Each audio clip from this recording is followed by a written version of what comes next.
All right, Hangout on Air is live, which is the technology I'm using for this season to invite my guests. And hopefully, down the line, we're going to see the possibility for you to actually join in on these interviews. But for now, let me just welcome you back to another season of the actual Fluency podcast. I am, as always, your host, Chris Broholm. And I know I've been taking a long break to get the third season up and running, but there's been some technical problems, some problems behind the scenes. I've also had a construction crew working just below my apartment. I know they don't work 24/7, so it's not an excuse in itself, but it's just to show you what kind of complications can arise when you're doing a podcast like this. And I just came home from New York, the Polyglot conference, and I was so excited to meet so many fans of the show and also so many old friends, many new friends as well. And it's really cool that we get these events once in a while to come and hang out as in the polyglot movement. And I hesitate to you know oversell it or overhype it because I know that I've occasionally been known to do that. But anyway, it was an amazing experience. I was first time in New York, and I really enjoyed it. So thank you to the organizers of that event. It was really great. And we're back with an amazing season. I mean, this is going to be the season of all seasons. And the idea behind doing seasons is that I could do some research and also get new guests on, and basically a way to just give me a short break to prepare for the next upcoming season. And one preparation I haven't done is a haircut. So I do apologize. My hair is completely, it's hopeless, isn't it? I mean, this is a recurring theme too. You guys might have seen some of my YouTube videos where I have ridiculously long hair, and I was like testing it out, and it looked ridiculous, and people mocked me, and I was like, no more. But anyway, the video is obviously a new thing, and I was like, I always hesitated with video because video always brings additional complications, right? I mean, when you're doing a podcast, why would you need video? And I guess, I mean, I don't want to say that video wasn't popular when I started the podcast, a year and a half ago, because it definitely was. The only thing was that I felt like it wasn't as popular as now, if that makes any sense. I think back then it was definitely acceptable not to have substantial video, but now I think everything is kind of turning towards video and people want to watch that. But fear not, the audio podcast is going to continue just as normal. The video aspect is just a bonus for you guys on YouTube to just see the faces of the interviewees and mine as well, sadly. But I hope that you will enjoy this new addition to the format, and I hope that you enjoy the guests that I have coming on. Oh my God, do I have some amazing guests for you this season. I'm not going to spoil the surprise. One little surprise that has sort of, I accidentally leaked it, but whatever, is I finally managed to track down Tim Donor. I had to go all the way to America, to New York City, to find him, but he did agree to the interview, which is amazing. So we will get that in season 3. I can't promise you exactly when, but trust me, I'm doing everything I can to get that up as soon as possible. And that's about it. So with all that said and done, welcome to season 3. And I think I'm ready to bring on my first guest. And this is obviously going to be a complete experiment. I've never tried this before. But let's see how this works. I'm going to add today's guest, and we're just gonna wing it because that's how we roll, right? Second.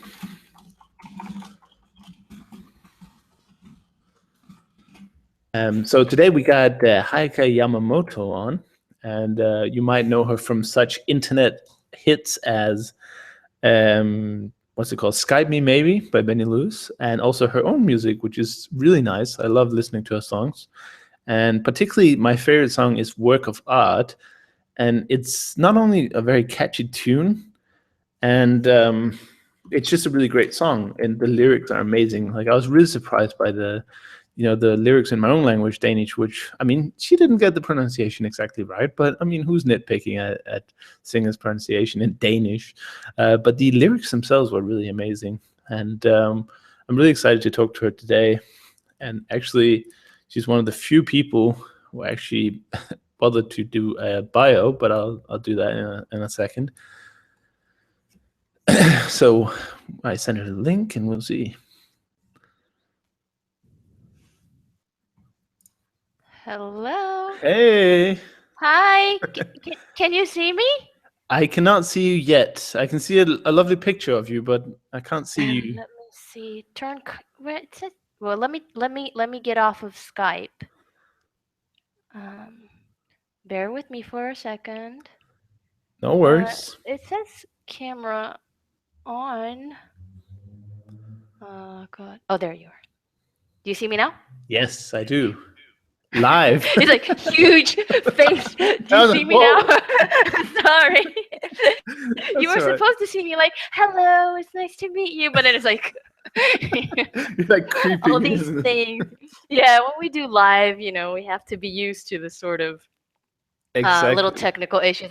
I'm not as familiar with Google Hangouts. I have done a couple of live YouTube events, and every time there was like a little problem because I'm much more familiar with Skype.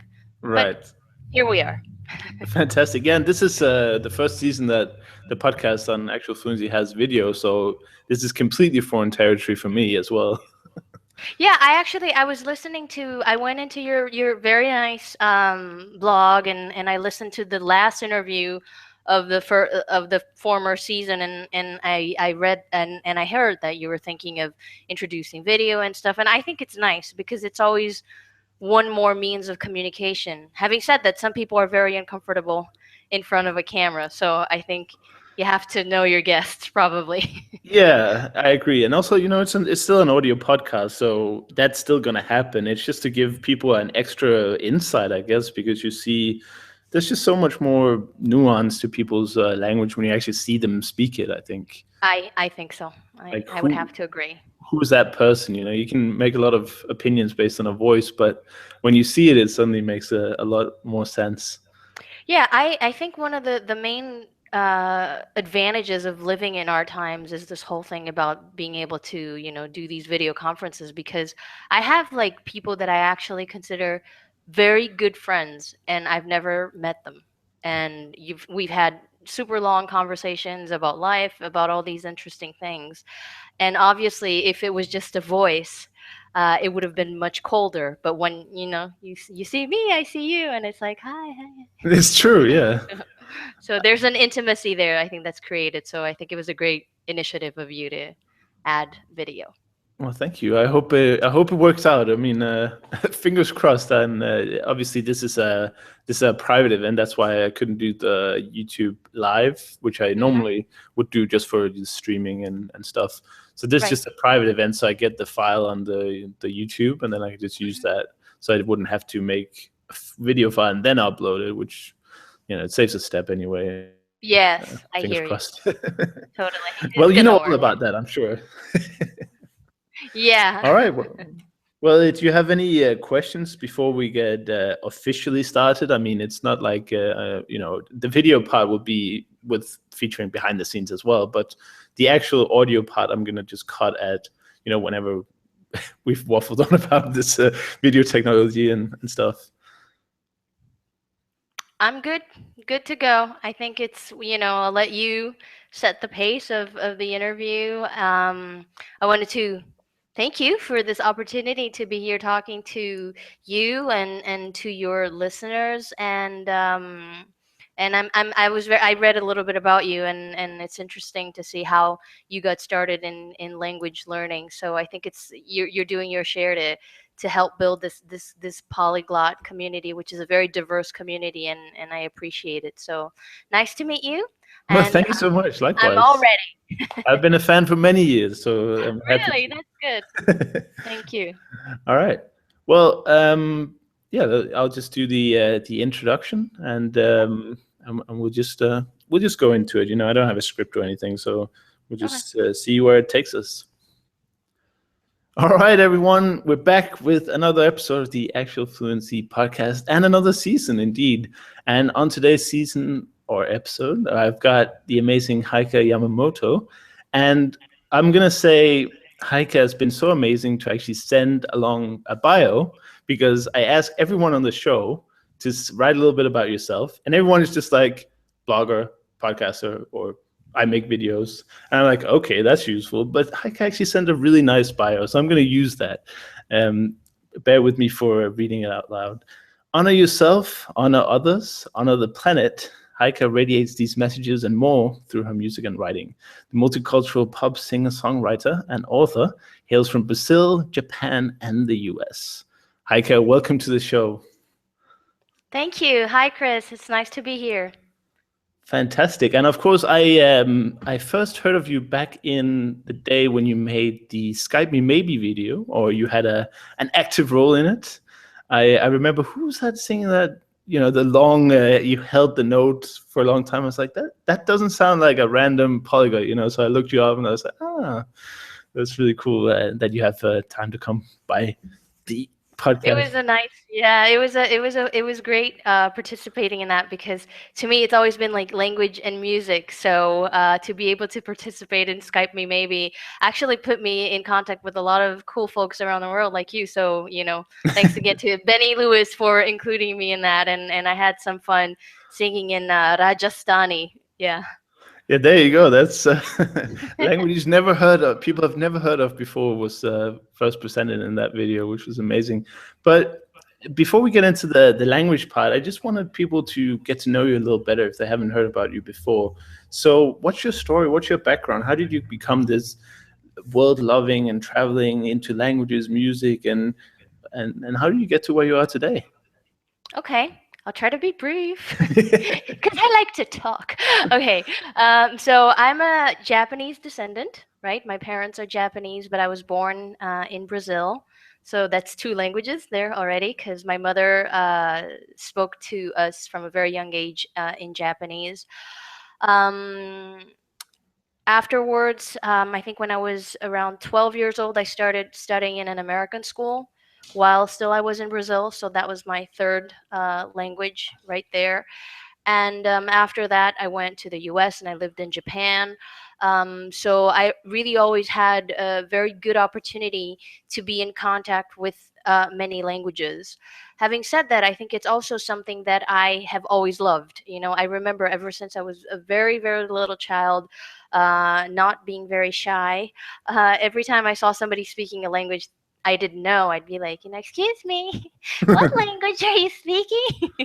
and how do you say hello? And like I was that kind of kid, so it's always something that I have been very, very attracted towards. So both things, I think, music and language sort of define who I am. With regards to the music, I think that I actually think it has to do with the language as well because my mother, being Japanese, she still doesn't speak Portuguese very well, and of course Portuguese is technically my mother tongue. She sang a lot to us, so to me, I think there was that emotional bond with music to know that because like I think that was the main way in which she expressed her affection. She wasn't a very like I was born in Brazil with like Italian neighbors who hugged me and kissed me and slapped me, and my mother was not like that at all. She wasn't very, she didn't really hold me or touch me or anything like that, but her affection was expressed through music. So I don't know, being a psychologist here, I think that also has to do with how I became involved with music. And then, so always loving music. And then when I was in high school in Japan, I released an album. I was always in bands and choirs and things like that. And I released an album through Sony Japan as a part of a girls' club, with the same outfits and the choreography and stuff like that. And that's when I sort of realized this is what I want to do forever, but not with somebody telling me exactly how I have to express and what I have to express, but I have to find my identity and sort of discover what is it that I want to express because I know there's something that I want to express. I don't know exactly what it is, but I have to figure it out. And so I went on to this independent path of being a singer-songwriter. And in this process of figuring out the sound of my voice and what kind of music I wanted to make, it became very clear to me that my biggest treasure that I wanted to communicate, that I thought was worth sharing with people, were all related to self-love and being able to respect other people. And I think as a consequence, you respect our home that we all share. So that's where, honor yourself in the first place, and then honor others because they are your equals. And then let's take care of our planet because it is ours. There are political frontiers, but those frontiers don't really exist for the planet. So that's sort of how my work developed. Amazing. And one of the things is I follow you on Facebook, and you put out updates quite often. And every time I see them, I get a little bit more hopeful in humanity. It seems like we're so corrupted, but at the same time, it seems like we're also starting to realize that. And it seems like the things that you're doing, like spreading the awareness of the planet, like something like the environmental changes that are happening, something like the socioeconomic as well. It seems like we're going in a positive direction, but then again, not. What do you think? We're in 2015 now. What do you think the current state of, the on the planet is? I think we have to believe in it. I think there's it's something that I always kind of say in the music world, like the serious artists. There's this idea that you have to be dark to be deep. If you're not dark, you're not deep, and I don't believe in that. I think that we have to believe that you have to see the light. And I really, of course, I'm aware of the world that we live in, of the terrible corruption and inequalities and disrespect for the planet, for human beings, and etc. The list could go on and on. But I really believe that there are more and more people who want to make a difference, and I think making a difference is not big. It's I'm gonna do my tiny little bit, because I'm really into like making my own beauty products. I stopped buying moisturizers and things like that, and it's a tiny tiny thing, but I think that there's like, if you look it up, there's a whole community of people who are starting to perceive life in a different way. So I think that it's something that is possible. It is possible, and we're, as you said, we're at a bit of a turning point. I think that if we don't change, we're going to disappear from the planet because we're going to pollute all the water. What's next? I live in Brazil, between Brazil and the United States, in California. Both countries had huge, huge water problems. Hmm. In the States this year, drought, you have you had to limit incredibly the amount of water consumption.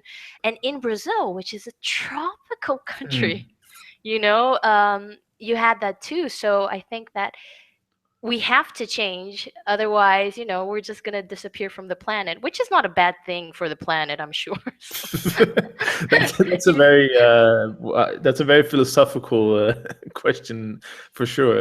And everything you just talked about, I suppose that does start with the honor yourself, right? Because how can you help others if you haven't really helped yourself yet, right? absolutely. I actually think they come simultaneously. I think that the more you're able to help other people, the more you help yourself. I think that's true because I think we never, in my opinion, we don't really develop self-esteem from just inside. I think we are social beings.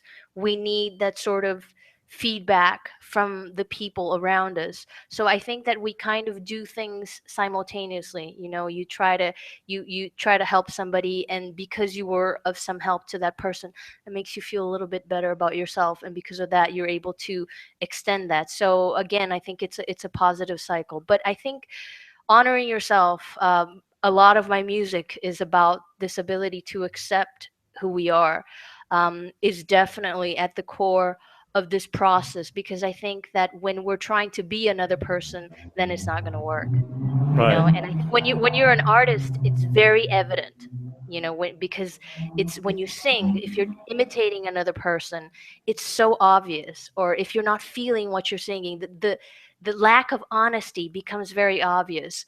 So so it's a privilege in that sense because you're confronted with that reality of, I'm kind of being fake, I'm not really being myself. But it's something that applies to every area of your life, and of course it benefits every person in every corner of the world to be able to say, look, this is who I am. It's I have good things, I have bad things, I have to look at all of them at the same time, because the bad things are just a part of myself as the good things, and try to live with it. Yeah, that's. I mean, the one of the more interesting things is the idea of the uniqueness, right? That we are all unique. There's nobody else. I mean, in fact, that's one of the lyrics from your song, "Work of Art." But there's nobody like the I. I mean, you are literally unique, and I think we live in a time where education and well, even society is kind of forcing everyone to be very similar, right? I mean, they're trying to impose these kind of, you should think like this, you should do this, you should get a job, then you should do this, and that's really restricting the personal qualities, isn't it? Yeah, I broke all the rules.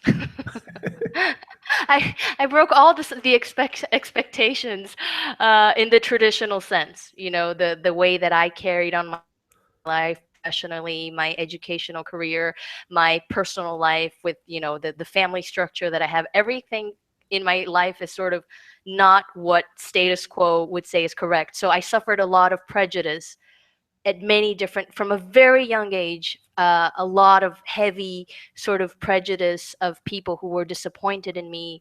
And I think it's hard to figure it out, but I think that, like I said to you, when it's truthful, you somehow find the strength to move on. And I think that's what's important, that you're able to take one step at a time. When I look back at my life, I think, oh my God, I managed to break all the rules, practically. But I wasn't doing it to defy society. I was just doing it because it's what I felt I needed to do, and I think that, as you said, I think especially with consumer society, with companies developing a world market where the entire world wants exactly the same product, we do have this sort of standardization of personality and of expectations of what you're supposed to live, how you're supposed to live. And I think that there's nobody like you. It's important because really there is nobody exactly like you who had the exact same influences and story, and there's something uniquely beautiful about that story that only you can live. So again, going back to honoring yourself, one thing that I always like to say is, we can't ask people for permission to be who we are. um, if they like us, I mean, without attacking, without offending or anybody specifically, but I think that to have this ability to really feel what is it that I want to do with my life, and if you want to think something bad about me, that's too bad. I never like it when people think something bad about me, but it's like I can't, I can't enter you and change your mind about me, and I'm gonna pursue this path of honoring myself in every way possible. So it's a life long thing, I think. Yeah, and it has to be said as well that there's nothing wrong with taking it the normal path. I mean, for some people that's perfect. They want the stability. Maybe they dreamt of being a lawyer. There are lots of different reasons to do what we do. It's not that everyone needs to break out and become, I don't know, dancers or singers or you know figure skaters if that's what they. Absolutely, yeah. Absolutely not. I think it's the only important thing is truth. Going back to like what you said is like if people want to pursue a career, have a traditional marriage, have a wedding party, and the kids by the age of 30, whatever, it's fine as long as you're living your life from your own truth. One of the things that I like to point out as an artist is, people, one thing is to be unique, a very different thing is to try to be different. Because when you're trying to be different, you're still looking at other people, Hmm. you know? And to be unique is just to be able to breathe who you are, and this is who I am. Maybe it's too girly for you, maybe it's too delicate for you, maybe it's too whatever, but this is who I am, and this is my unique combination of what I feel that I can bring to the world through music, or The whole message, and this connects quite a lot to language learning, I would say as well. The people who take a really active interest in learning foreign languages for the sake of communicating with other people. I mean, that brings us all closer together, right? So that's a good connection with the honor others, right? Absolutely, because I think that most people who are interested in languages are also interested in cultures, and just sort of opening up their minds. And even, when we talk about pronunciation, this is an area that I'm particularly interested in as a singer, right? The way the tongue moves, the way the lips move, everything is outside your comfort zone. It's like, and so physically it's challenging, culturally it's challenging, because you're getting in touch. A language exists within a cultural context. Of course, if you want to learn it, you have to get in touch with it. So this is one of the main reasons why I'm so attracted to the polyglot community, because as you said, languages really are a doorway to exploring and sort of opening our minds up to other possibilities. Right. I totally agree. And the pronunciation, it's as a singer, I previously talked to an opera singer, actually, Gabriel Weiner, and we talked about this before as well. Just that's funny to think about the technical side, that you can actually be, when you're a singer, you're actually a professional pronunciationer. I don't know. You're actually, when you have to sing Exactly. in other languages, it's a funny element. And I guess this brings us on to the song I mentioned just before, Work of Art, which I guess is a bit more than a song. It's more like would you call it a project or a phenomenon? It's definitely more than a song. Definitely. Yeah, definitely. That was a project. Yeah, well, tell us about it for those people who haven't stumbled upon it yet. How did you start doing it, and what was the idea behind it? I prepared a special version for you, actually, singing a little bit in Danish. Oh, did you? I did. All right, I'd love to Which hear we that. can. Can you hear the piano? Yes, it's fun. Okay, so I can. I was like, no, I got to sing in Danish to Chris. So, Speaking of pronunciation problems, right? yeah, I'm like, oops, but you'll get to hear me.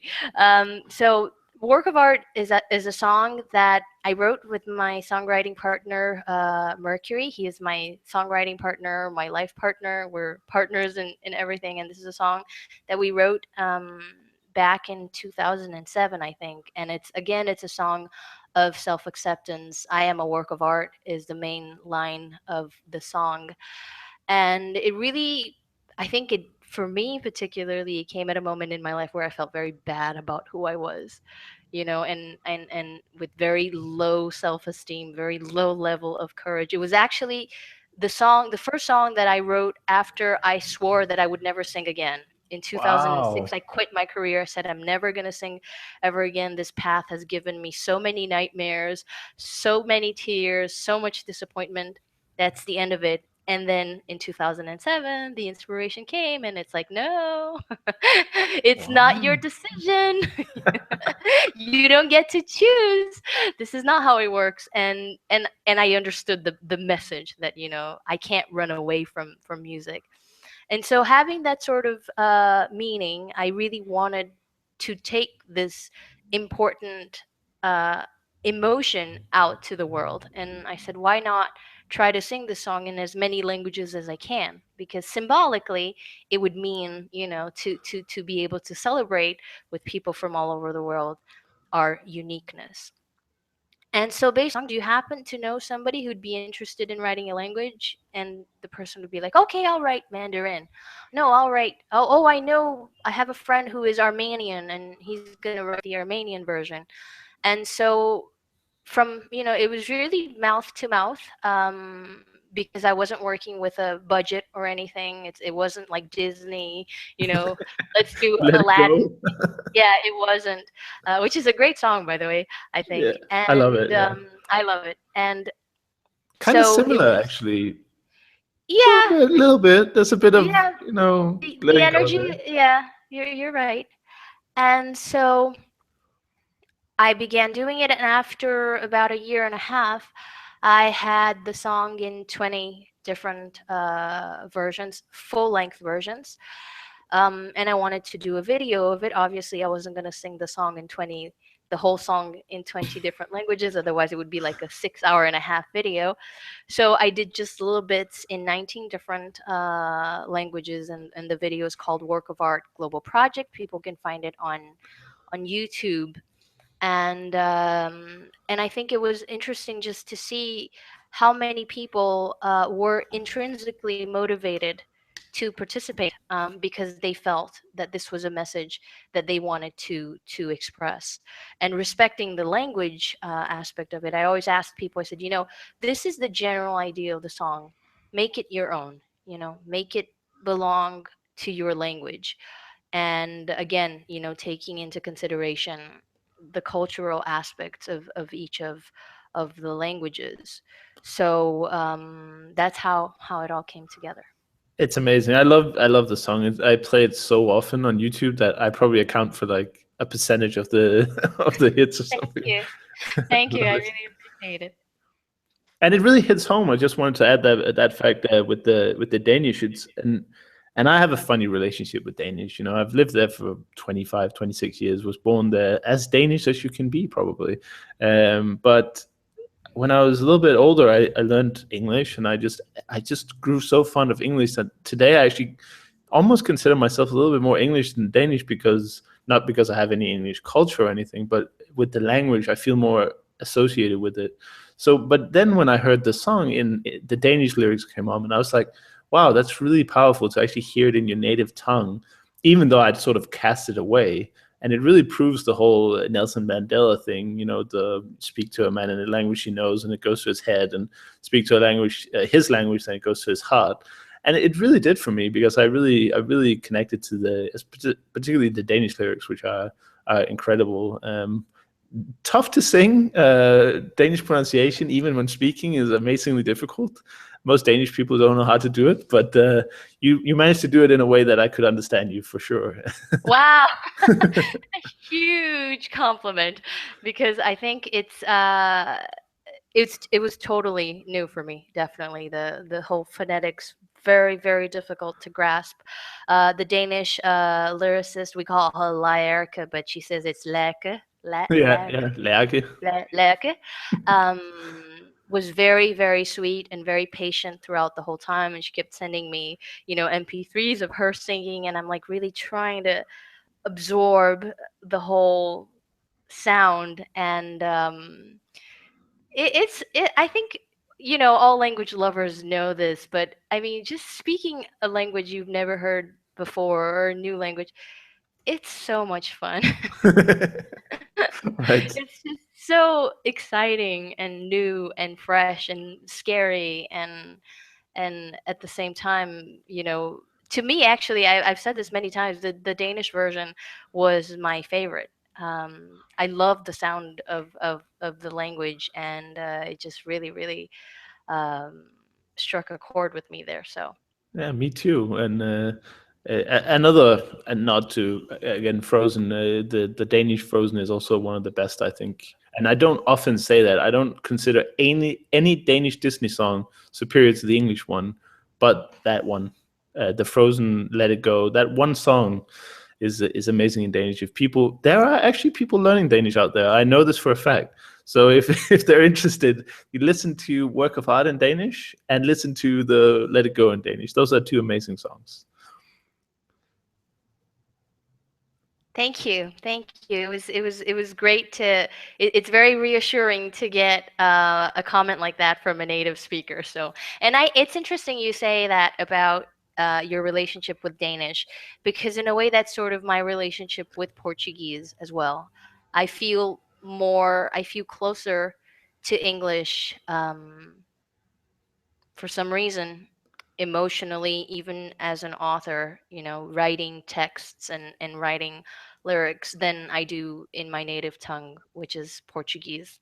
I don't know why that happens, but Yeah, it's strange. But then again, when you hear your native tongue, there's still some deep-rooted connection somewhere. There's like a maybe a sentimental feeling of this is where I come from. yes, I think so. All right, but did you want to play some of the Danish I did, work yeah, of I art? did. I did actually, but wait, let me see. How do we do? I wanted to send you the chat, right? We want to hear Chris saying this. Uh, 'Cause I'm just gonna sing this Just getting little ready. poem. Let I wanted to hear you say this. me see if I can find it here. There's a chat somewhere, or are you Yeah, in Skype? no, I sent it to you there. Oh, right, I see it. Right, I see. And I can just read it for the people who can't see the chat, and it says, Yes, please. vi er alle sammen unikke på hver vores måde, skabt i et øjebliks stille perfektion. Okay, I'm not going to do it anything like that, but I'm going to try. So that's that's and you can hear me actually tripping a little bit over the sounds because that's Danish for you. You stumble a lot in Danish, and I can only imagine the pains as a singer having to sing that. Can you say it again? Vi er alle sammen Sam. unikke på hver vores måde, skabt i et øjebliks stille perfektion. Perfection. The perfection is my favorite word. Right. Yeah, it's It's the very most close. similar one. Yeah, no, I So, think you got this in the video. I mean, you say via alle sammen, you got that for sure. Unikke på hver vores. You have to probably add a little bit more D in måde. Like I think you mod. right Mod? måde. Yeah, Mod, not mod. right, and Mod. more like Unique. måde. Yeah, it's this soft D. Vores It's mod. Mhm. right måde. Yeah, and And then the rest? skabt i et øjebliks stille. Skabt i et øjebliks. Yes, that's good. Stille perfektion. Stille perfection. Yes, that's very good. If you can sing it like that, then I can't. I'm very impressed. I tell you already that I can't, but I'm gonna do my best. I don't know why I hear myself so low here. You do hear me all right. Yeah, you're coming through fine. The piano too? Yeah. Is the piano too loud for you No, I think it's fine. in comparison to my voice? Okay, so I prepared for you and for your listeners a version. I'll begin with English, and then I'll sing a little bit in Danish. I'll try, and then a little bit in French. Second part, I begin with Guarani, which is a native Indian idiom spoken throughout South America. Then Arabic from Lebanon. The lyricist was from Lebanon. Then German. Ouch. Oof. You speak German too? Yes. It's always more frightening when you're singing to somebody who actually speaks the language. Well, I don't know any other languages, so you'll be fine. German, and then I sing a little bit in Spanish, a little bit in Portuguese, and then back to English. So just so if people are curious, those are the languages that I'll be singing in. Sounds wonderful, and I'm really happy that this could be the first episode of the new season. I mean, what a spectacular way to begin. Let me adjust the mic. The interesting thing when you are gonna sing and you've been talking is that the voice sits in a bit of a different place. So let me readjust. All right. Here we go. This is work of art, global version.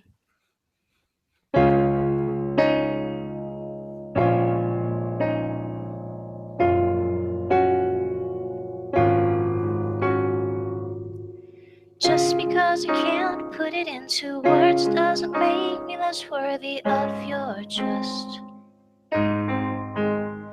Just because I seem to not make any sense doesn't mean my life is a big mess. Just because I fail to make you feel what I feel doesn't make my deals less real to me. Oh, I forgot. I was supposed to sing in Danish. Vi er alle sammen like på med vores spot. Skabt et øjeblik stille perfektion. I am a work of art, my ideas are real. Oh, French. Car mes rêves sont réels, je me ris d'être vous, c'est pourquoi je le crois. Et je sais très bien que je ne ressemble à personne d'autre. 하진들의 이치에 우한 말바라를 비하지 몸에 울어야 아이과 만다체를 콤비대야체 뱀버리 위대 أنا قلبي ما بيدق بينفجر من جمالي الغرام. I am a work of art, ich will nicht leiden mehr, alles verstehen, oh yeah, lass mich gerne fühlen. Spür es tief in mir, wie erklär ich's dir, überall neue Türen. Cuando miro en el espejo, veo lo que veo. Aquí frente a frente sé que soy diferente. I am a work of art, eu não quero sofrer pra depois entender o que é fácil de ver. And I know very well my original self is like nobody else. I am a work of art, work of art, work of art, work of art.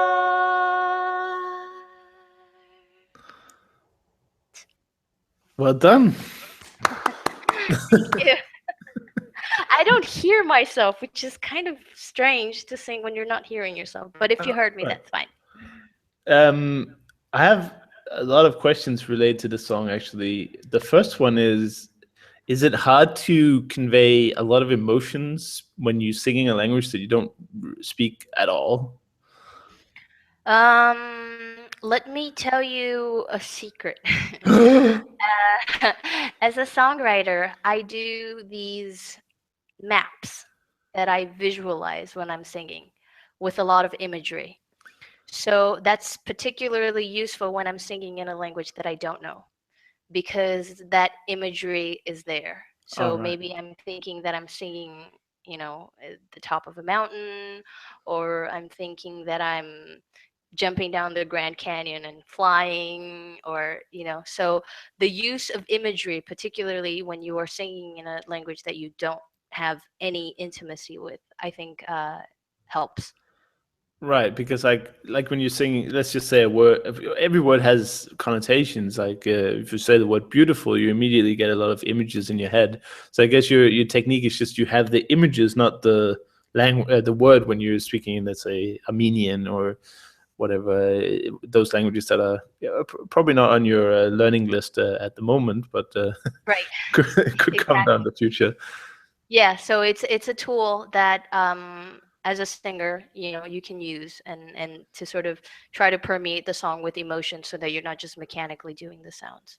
Right, because that would be my first sort of concern about doing it that way. But when you sing it, you don't really feel a difference between the English and the Armenian. And I'm sorry if any Armenians are listening. I'm not picking on your language for being obscure or anything. It's just the one of the more interesting ones. I particularly love the script, which I have no idea how anyone could read, but it looks fascinating. Yeah, that's why when I put there's a website dedicated particularly to this project. It's called WOA, WOA globalproject.com. And on it, I included all the lyrics of all the versions in Roman alphabet as well as in the original alphabets because I too take great pleasure in looking at, these different letters and alphabets. So Armenian's very beautiful. Very, very Yeah. beautiful. And when you have to, I've seen you. There's a YouTube video of you doing this live as well, the multilingual version. I'm just wondering, is it not difficult to remember again words that you don't really, you don't know the meaning of the word? There might be an image associated with it, but how do you remember a song in that many foreign languages? You have to study a lot. Right. Basically. Yes, you do have to study a lot. I do have the sort of training because as a musician, my hearing is, let's say, it's something that I've developed over the years. So the ability to have, audio memory is something that I'm trained at it. But to memorize the words of languages that I have no idea, I don't know the preposition, I don't know the nouns, I don't know, and just phonetically, it's something that requires a lot of practice. All right. Well, if there are any aspiring musicians out there, there's work to be done. There definitely is. It's a wonderful way. I know a lot of people use songs in their language learning as well as a way to study the pronunciation, and I guess it's also I mean the work of art is a great example for people because they can listen to all of the versions and they also have the translations and the original script, and yeah. Yes, polyglots. Please make good use of it. Yeah, it's really a truly a polyglot song. It should almost be the if we had a theme song, this would be it, I think. Thank you. I definitely nominate it if it ever came to a vote, but I'm not sure. We're not that organized though. Not I'd yet. appreciate it. But That'd be I cool. have been quite involved with the polyglot community because of this. And just going back to one of the points that you mentioned about using music as a language learning tool. Just wanted to give a little bit of my impression on it. I think music is an amazing, amazing additional tool for learning a language. Of course, you can't learn a language only through music. It's a tiny little part, but it's a very important part because it's fun. Right. So if you are able to find songs in a language that you love, you're because you love it, you're very, very likely to pay attention to the nuances and learn the lyrics and be singing all the time. You're going to be training your vocal apparatus in that language. So I think it's a very, very, very useful tool because it brings the love into the challenge that learning a language represents. Definitely a challenge, and there's only one that I guess that's one of the few secrets is that there are no secrets. It's just hard work and you have to dedicate yourself, but you can make it fun through music, for instance. Exactly. I love the Russian Frozen. I listened to it a lot, the entire album actually, and every time I listen, it feels like I get just a little bit more because it's when you sing in Russian, it's very book-ish. It's kind of like reading very old novels because they have to fit it with the melody, and you know all this, of course. But and it was just so funny. One of the aha moments I had in Russian was I was listening to a Tato song, the old duo there, very controversial.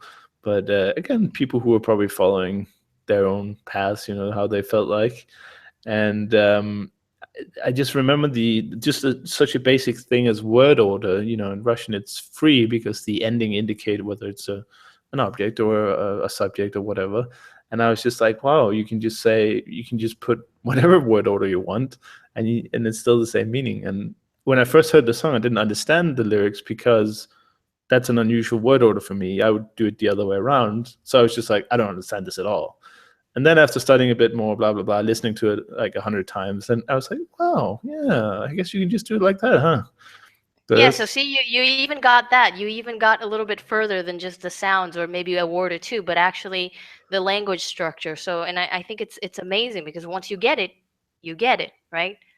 That right. piece of information, and you did it. The fact that you can do it through music, it's not something that gets repetitive because I don't know about you, but for me at least, when I love a song, I can listen to it hundreds of times. Oh yeah, for sure. And I had And this with so, work and of art actually. as we know in language learning, yeah, with which one? Oh, with work of art.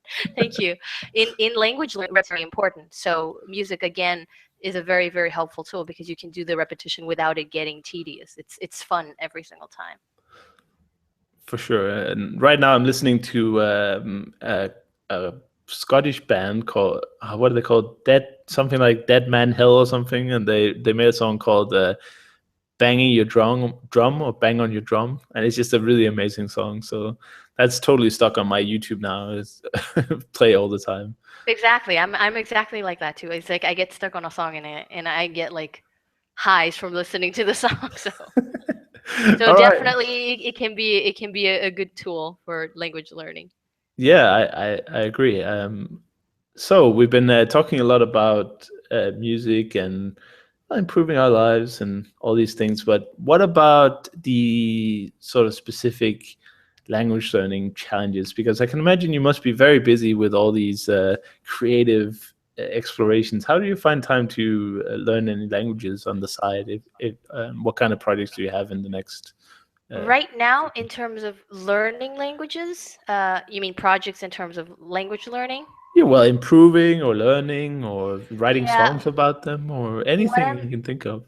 what I'm doing right now is like I have it's it's interesting how like everything just sort of connects, but I'm becoming more and more of a minimalist in my life. Meaning I have really, really reduced my number of possessions, material possessions, shoes, clothes, everything. And one of the things that I have been doing in this process, which was actually the most time consuming part, is getting rid of paper files. So I have tons of papers of language study. So what I'm actually doing is some of them I'm scanning them or taking photographs and organizing, and that process itself, you look and you see the material and you remember the vocabulary, and the more important ones, like for example interviews, how to give interviews in Japanese or whatever, if I'm trying to remember the words, I'm actually typing everything out so that I Wow. have no more paper and everything is digital in my computer, and I can just get my piano and my computer and my life is complete. So Amazing. it's been an interesting way. So in the intent to become more of a minimalist and simplifying my life and having less material possessions, I've also sort of digitalized. I am in the process of digitalizing all my studies in languages, and even like I have hundreds of thousands of flashcards, and I found a website called cram.com with virtual flashcards. So I'm actually putting a lot of words in there too. Wow. So you were actually writing flashcards by hand. That's very old Yeah. school. I used to do that. Yeah, I'm 40, so I am old. I'm 41 actually. Um, so I used to have that because I like the flipping thing. That sort of helped me with vocabulary. And now I'm using, digital flashcards, and just the process of retyping them out is helps to refresh my memory. So Right. Do you ever get attracted to a language when you hear it like in a song or you had to do something for work of art or you're like, wow, I really want to learn this just based on how it yes. sounds? Yes, I think it's one of the languages that again, it's the familiarity thing. Like I mentioned to you, I grew up in Brazil, in the state of Sao Paulo, where there's a huge Italian community. So Italian is definitely one of the languages that I want to learn. Someday I'd love to live in Italy for like 3 months and, and just learn a little bit, study a little bit, and become more familiar with it because it's such an open language too. So for music, it's quite amazing. Right. And it's yeah, and it's also very emotional, and I guess that's why there are lots of like I guess Italian is kind of known as the language of. I mean, it's kind of a bit like a language of love, isn't it? With French, maybe a little bit. It's like a romantic language in Very more ways. romantic.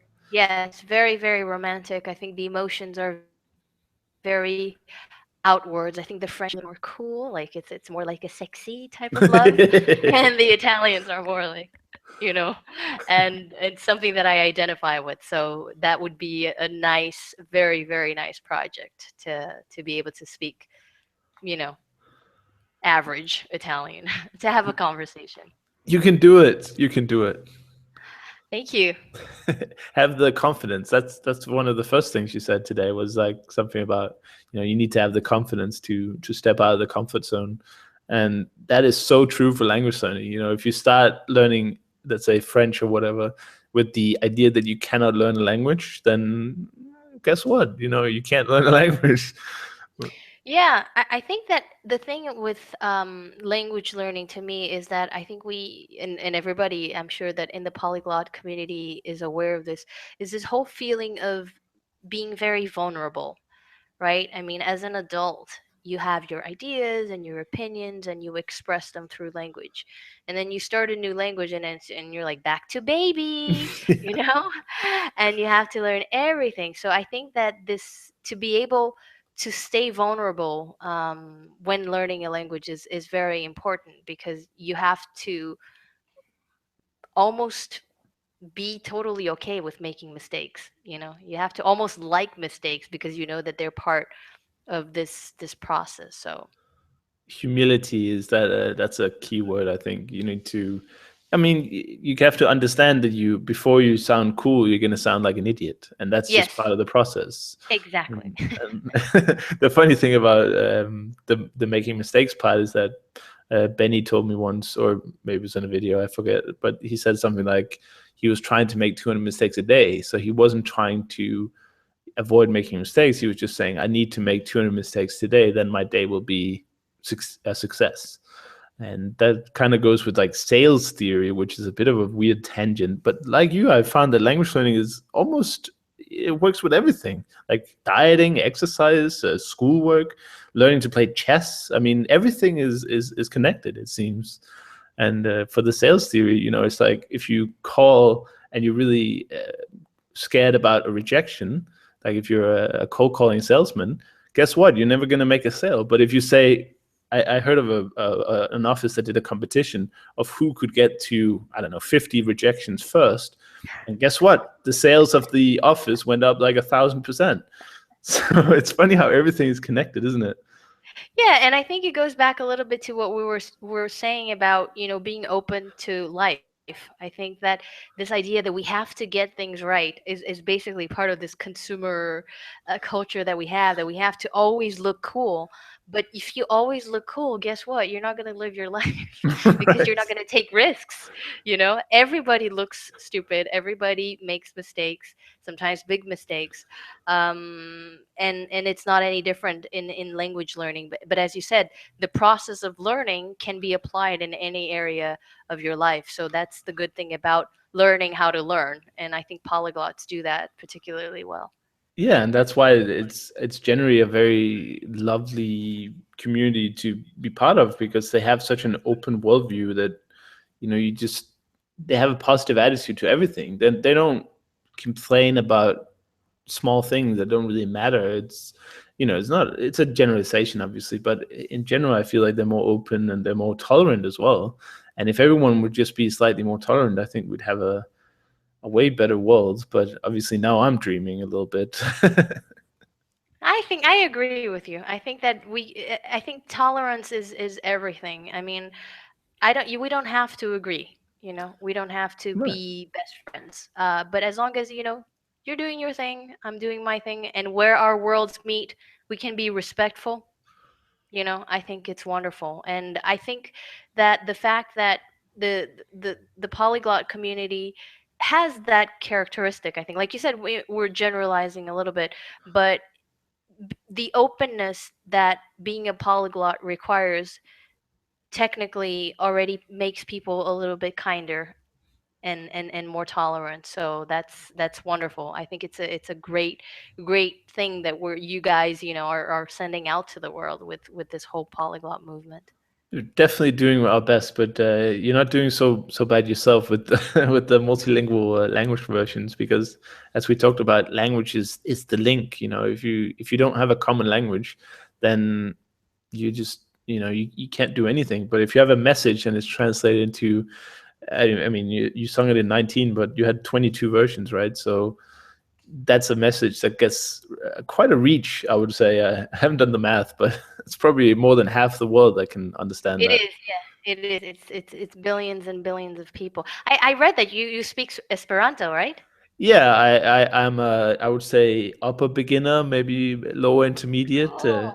but that's another. That's I guess that's a very similar cause, really, or I love the whole concept of Esperanto. I think it's really, really, really great. right. And unfortunately, it didn't really become, a second world language, but the whole idea is very beautiful. Yeah, but then again, there is also a negative side to everyone speaking the same language. So, but if it could become everyone's second language, that could be cool, Yes, right? absolutely, I have a absolutely. funny Esperanto story actually. I was gonna try and round this off, but yeah, whatever. The time is we've got time. I was at the Polyglot conference 2 weeks ago in New York, Hmm. and we were at the final party at a rooftop place, amazing view over the skyline. And with me is one of my friends, Dennis, who speaks, I think, about 9 languages really well. Hmm. And an American guy came up. Sorry, I don't remember his name, and he spoke a few languages and was a really. He seemed like a really talented learner from what I understood. And he asked Dennis like, "What language gave you the most out of all the languages you've learned?" And Dennis is from Germany. It's not very common to speak more than two, maybe one and a half, really. So he was like, "What's the language that gave you the best experience?" And he didn't hesitate for a second and said Esperanto. And the guy was like, "What? Esperanto? A made-up language? You mean like Klingon?" It's interesting. And then Dennis just went on and said, like, "I've met people all over the world where we instantly connected just because we had a common language." And I was like, Amazing. "Wow, that's amazing. Can you imagine that? You're standing next to someone who speaks 9 natural languages, so you can speak to half the world, and he says that the constructed language, 100 years old and spoken by like 2 million people, uh, gave him way better experiences." That's, I mean, speaks for Esperanto, really. Yeah, because I think it's the whole concept beneath, the whole creation, underlying the whole creation of Esperanto, that I think, like you said, I mean, the people who do go out there to learn Esperanto already have that sort of mentality. So, but it is surprising that he would say that. It is because it's not spoken by millions of, Right. people. I mean, like 2 million people, you said, so it's not. It's very very small percentage of the global population. But I think that to be able to be in a community of people who are kind and who are wanting to communicate, because I think this goes back to something that I said previously. We are social beings, I'm a person, I tend to think of myself as a pretty introspective person. I avoid places with too many people. I'd always choose making my own food at home than going at a restaurant, because I just like the sanctuary that I can construct around myself when I'm more at peace. Um, but and that's part of my I am a work of art. I am more of an introspective person than, oh, I hang out with 30 friends. It's not my thing. I'm Right. I'm very private in my personal life. But I do recognize that we are social beings. And I think that when you speak a language like Esperanto, which was meant to connect people, there's a beautiful, connection that you share with those people that it goes way beyond the language. So, It's crazy, actually. It's really crazy, and I don't understand it myself, but that's exactly what it is. I've heard stories of people who learned Esperanto and they went on the Esperanto couch surfing, which actually is the founder of the whole couch surfing concept. and Really? I had no idea. it That's was nice. they had Esperanto couch surfing 60 years ago, and Wow. they had like a register, in a paper format or something, and you had to call up people, use the phone book, back when we had phone books, and No internet. no internet, yeah. And so they would just show up, and it was like the stories people told was like we were invited like a part of the family, and there was no mention of any, reciprocal actions or anything. It was just like they were just treated so well. And a famous, or maybe the most famous Esperanto YouTuber, Evil Dia, it's called Richard, from Australia. He talked about going to, I forget if it's Switzerland or Austria, but he went to an elderly couple, and they basically like, if a 5-star hotel has good service, they were like a 5-star hotel plus one. They were like serving him 3 meals a day, and they had like prepared routes for him to take through the city to see most of it in the shortest amount of time. They had like bikes ready for him, and a huge room with a view over a lake. And it was like all because he spoke Esperanto. You know, isn't that incredible? It's amazing. Yeah, I think that when you are the one of the things that I've noticed as a musician and also as as a language lover is that when we open ourselves up, like you said, it's the vulnerability. A lot of good things can happen. I mean, shit happens too, but basically you're able to encounter, like with work of art, I did not expect to be able to do the song in that many languages, but it just happened, because I said I want to do this. Let me add to you that the people that I knew at the time from the music industry said it was crazy. When I launched the video, they said nobody is going to watch it. It's a waste of time for you to do that because it's an 8-minute video of a song that nobody's ever heard of before, spoken in 19 languages. You're not going to get 100 views on that. And I said, okay, that's fine. If I get 100 views, that's okay too. I'm willing to do it just because it's something that I'm wanting to open up. And you know um that didn't happen at all. It was actually something that connected me to a lot of wonderful people, like yourself, like Benny Lewis, because of that video. So like you said, when you expose yourself to making the 200 mistakes a day, and you live life with that sort of attitude, a lot of good things, even like a 5-star hotel plus in Switzerland, can come into your experience. So I think that's nice. That's wonderful. Yeah, and can I just say I love that idea, and I really really really hate like what do you call it, like negative, like people who don't believe.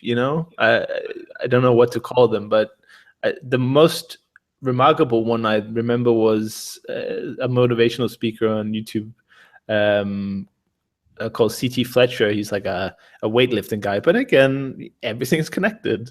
And he's speaking about, he's saying, when we send and believe that we could actually go to the moon. So I'm just like, okay, so if some guy can come up with the fact that we can build a car to go to the moon, you should probably just go with your gut instinct on whatever you want to go. And if you fail, you know what? That's just an excuse to get up and try again. Exactly. I think that sort of is what I meant when I said, we don't need to ask people for permission, for reassurance.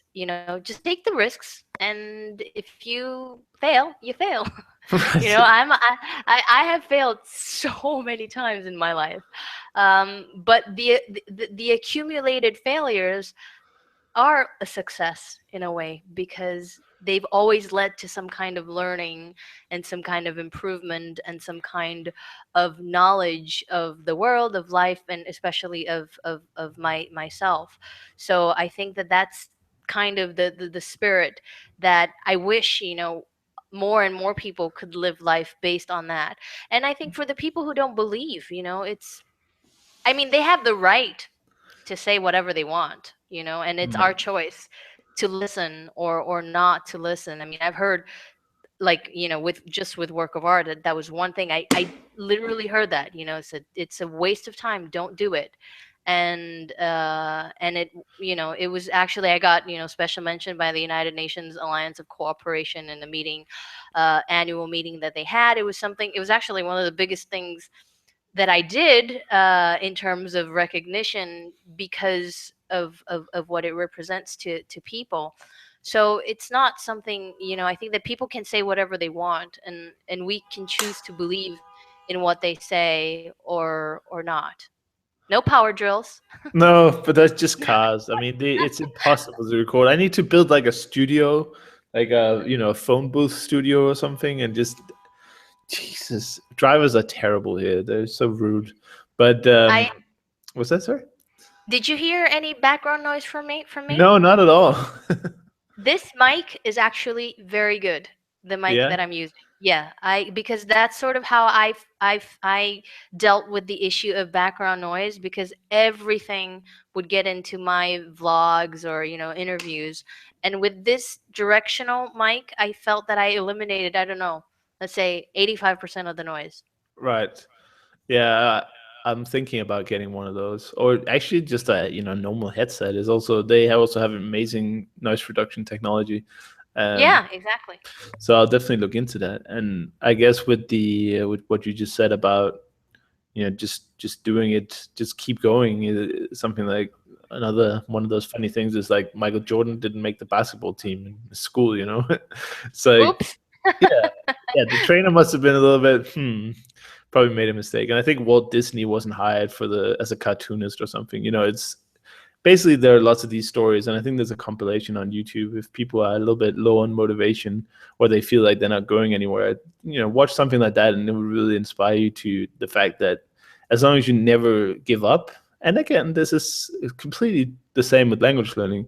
The only way you can fail learning a language is by stop doing it. It's really cool. Yeah, I think just going back to what you're saying about like Michael Jordan and Walt Disney, there's a great book that I really love called The Success Equation. It was actually written by somebody in the financial markets, but he actually says that there are professions where luck is more important than skills, and and the other way around is also true. So there are things in life where you depend on skills, like he said, for example, a tennis player has to be very very skillful, or a chess player. And then Yeah. like winning the lottery is like luck, and then you have everything in between. And a lot of things in life, a lot of our professions will take us in between. So even um, if you don't become Michael Jordan and you don't become Walt Disney, it doesn't say anything about your value as well. I think that's another important aspect. I think that's why to me, it's very important to live life truthfully, because when you know that you've lived your life truthfully, you know. and Right. that's what matters. You know it yourself. You don't have maybe a trophy to show to the world, but you can look at yourself in the mirror and respect the person, and honor the person that you see. And that's something that only you can do for yourself. So I think that also the level of success we get in life is not necessarily a measure of our level of competence and skills, depending on the kind of professions that you choose. So the important thing is to live life and do it in a way that, when the final breath, the moment of our final breath comes, which is going to come for everybody, you can go in peace, because you said, it was a life worth living. It was a life well lived, with all the ups and downs, and the mistakes, and the successes. So Yeah, and every day is a bit like that, I feel like, because if you, when you go to bed, haven't achieved what you wanted to achieve that day, you don't feel as good as when you can just sleep well knowing that you've done everything you could that day to progress towards your goals and towards your dreams. And what was the other thing? Oh yeah, it's like hardworking people seem to get a lot more lucky than non-working people, right? That's at least yes, what that's I've seen. yeah, because I think that when you work um passionately, I wouldn't even say hard. I think when you work with your heart, not hard, but with your heart, Mm, I think nice. that you sort of have that positivity and that sort of energy that makes things progress. But at my age, I'm a lot older than you. I think that I've come to realize also that there are things that happen and things that don't happen, and so that's an art too, to be able to know, for example, if something doesn't work, but you did everything, it that also brings an incredible and strange sense of peace, Hmm. because you're like, you know what, I did 110%. I did everything, absolutely everything that I could do to, towards whether it be, the goal of learning a language or a relationship or whatever. And I think that that knowledge brings a certain level of peace, which radiates, good things into the world. That's kind of my. Definitely. And what a wonderful way to end this first episode of the third season. And I just wanted to say thank you so much for taking the time to come and share your story and message with the world. And I really appreciate it. And yeah, I'm a massive fan. Thank you so much, Chris. It's been a wonderful opportunity to speak to you. I loved reading about your story and the things that you share. So thanks a lot for the work that you do with actual fluency and just putting this polyglot community together. Thank you for all your listeners who have been here with us, and peace. Peace. All right. That's the end of the recording. I just had to get a little pause in there so I know when to cut it. Um, all right. Fantastic. Fantastic. I feel a lot happier now, actually. Great. Not that I wasn't unhappy before, but I just feel very happy now. I don't know why. No, it's nice. It's really nice. I think that the ability to connect is always a, like I said, we're social beings. We like other people. Even That's the true. people who even the people who don't like other people. Right. Yeah, or you need some kind of verification or validation from other people, even if you don't like them, you still want them to like you, I guess.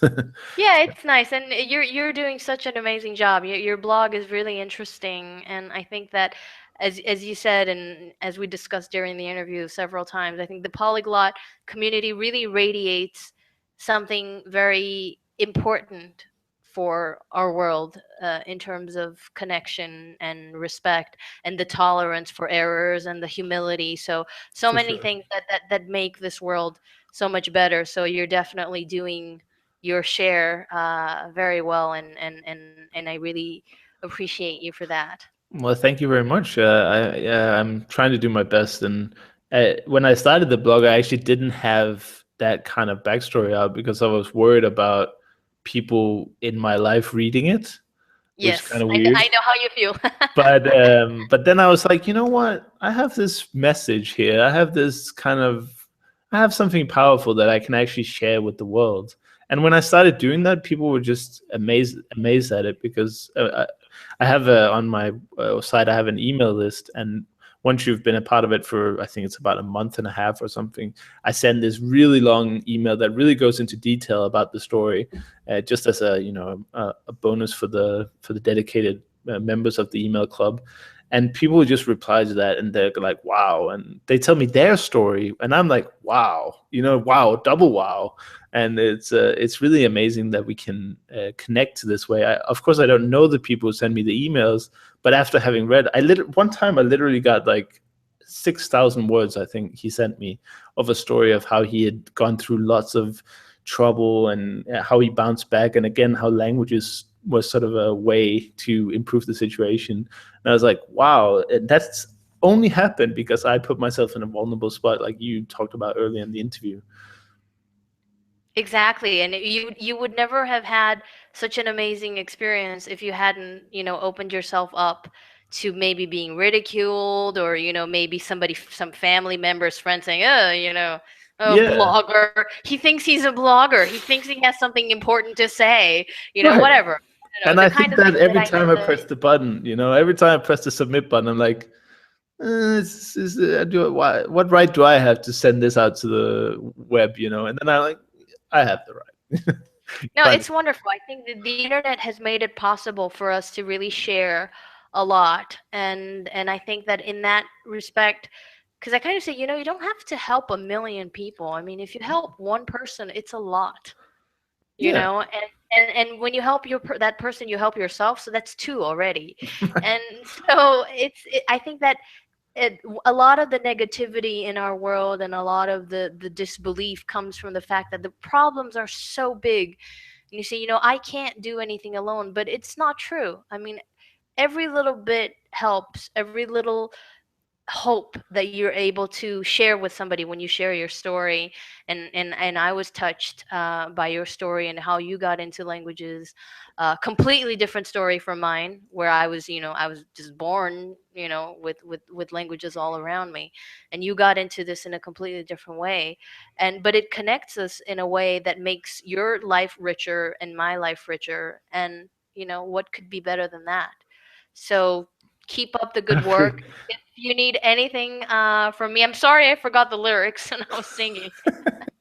That's okay. There are a lot of languages to keep track of. No, the thing is, I have to figure this out. But the way I'm doing the audio is I have my keyboard, and the microphone is plugged into the keyboard.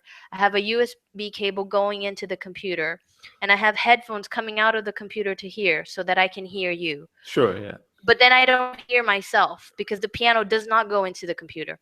Not the Uh-huh. sound. Right. The information goes, but the sound doesn't. So I need another pair of headphones here to hear myself. It's kind of crazy, It's but complicated. And it is very complicated, actually. So sometimes the technical aspects makes it a little bit more complex to sing, but it was fun. yeah, I had a lot of fun, and thank you so much for doing that. It was definitely the most spectacular event that has been on the podcast so far.